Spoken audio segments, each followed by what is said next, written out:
Kelar juga. Niatnya mau jadiin selingan dari genre biasanya, tapi malah membuatku mempertanyakan hidup.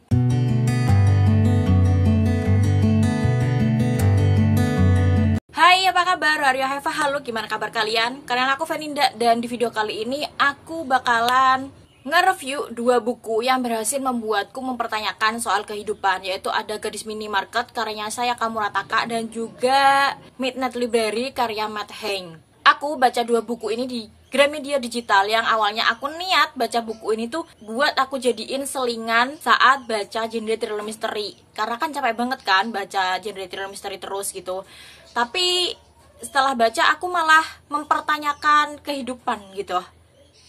Oke, yang pertama aku bakalan ngebahas bukunya Sayaka Murataka, yaitu Gadis Minimarket, dimana buku ini tuh bercerita tentang seorang perempuan bernama Keiko yang dia tuh dianggap enggak normal oleh banyak orang. Dia tuh udah bekerja selama 18 tahun di minimarket, dan dari pekerjaannya di minimarket itu dia tuh merasa normal. Sampai suatu hari ada seorang laki-laki bernama Shinra yang datang bekerja di minimarket dan menghancurkan kenormalan seorang Keiko. Aku udah pernah lihat bukunya secara fisik di toko buku, dan aku merasa waktu lihat bukunya tuh kayak ini novela atau apa ya, tapi kok dari sinopsisnya menarik, dan ternyata setelah aku baca ternyata beneran dong menarik gitu. Buku ini tuh membuatku mempertanyakan soal apa itu sebenarnya normal. Dan oke, narasi buku ini tuh pakai orang pertama, yaitu aku, dan selama baca buku ini aku tuh merasa bahwa aku sedang membaca hidupku sendiri gitu, bukan kehidupan Keiko. Karena sejujurnya siapapun kita di dunia itu pasti dituntut buat jadi normal menurut standar orang yang berbeda-beda gitu kan. Dan gimana ya, aku merasa aku sih bisa merasakan apa yang dirasakan Keiko gitu kan. Kalau lo di usia segini, lo tuh harus sebenarnya tuh harus kerja di sini loh. Lo tuh kalau udah usia segini seharusnya lo itu udah nikah gitu. Dan aku merasakan itu banget dari Keiko, dan aku akhirnya mempertanyakan sebenarnya normal itu apa sih? Emangnya kita harus ya hidup pakai standar hidup orang lain gitu?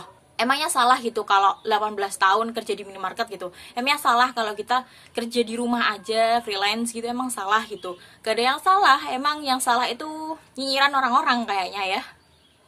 Aku suka banget sama cara penerjemahnya buku ini, halus banget, enak buat dibaca. Dan ya sayangnya di buku ini tuh nggak dijelaskan kenapa Keiko tuh kayak gitu, dia punya kelainan mental kah atau apakah atau apa gitu. Makanya aku menyimpulkan kalau Keiko itu punya pemikiran yang emang sedikit berbeda aja dari kebanyakan orang.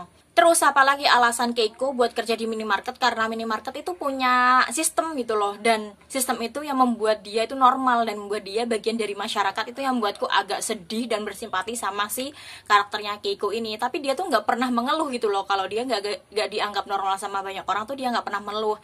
Malah karakter yang aku benci di sini itu Shinra, karena dia itu hidupnya tuh kayak dia tuh nggak ngelakukan apapun, kebanyakan ngeluh, dan dia tuh kayaknya mau dilayani gitu. Aku punya favorit quote di sini, yaitu adalah, menurutku jika ada sesuatu yang dianggap aneh, semua orang berasa berhak ikut campur, dan mereka berusaha untuk mengungkap alasannya. Itu di halaman 59. Aku langsung kayak tertusuk banget begitu mendengar quotes ini.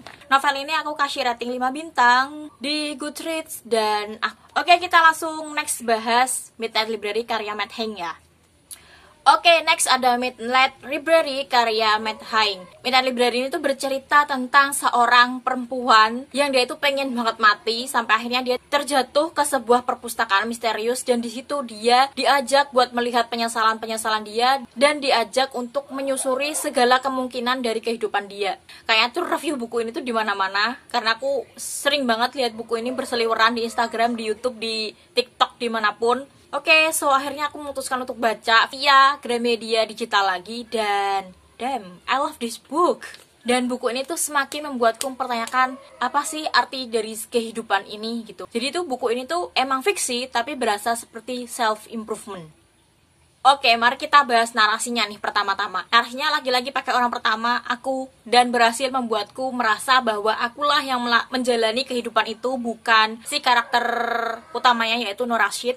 Bab per bab di buku ini tuh nggak banyak, dikit banget, tapi babnya tuh ada banyak banget, kayaknya tuh 100 lebih kalau nggak salah. Dan seluruh babnya berhasil membuatku sebenarnya tuh aku ingin apa sih di hidup ini, sebenarnya tuh aku menyesali apa sih dalam hidup, membuatku makin mempertanyakan banyak hal, dan itu tuh membuatku pushing. Aku merasa buku ini tuh ringan, tapi di saat yang bersamaan tuh berat banget bagiku.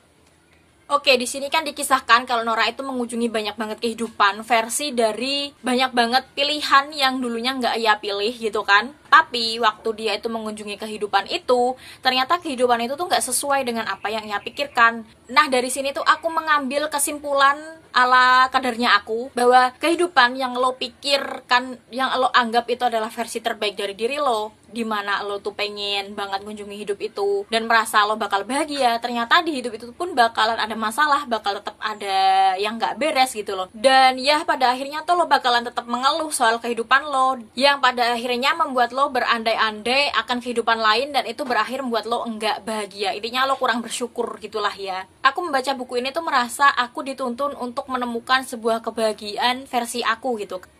Dua buku ini, yaitu Gadis Minimarket dan juga Minta Library, aku kasih dua rating yang sama, yaitu 5 bintang, karena buku ini berhasil memporak-porandakan perasaan aku dan membuatku pusing setelah baca karena mempertanyakan banyak banget hal. Tapi sebelum videonya berakhir, make sure buat klik tombol subscribe di bawah dan turn the notification on. Don't forget to share this video ke teman kalian, and see you next video guys. Bye bye.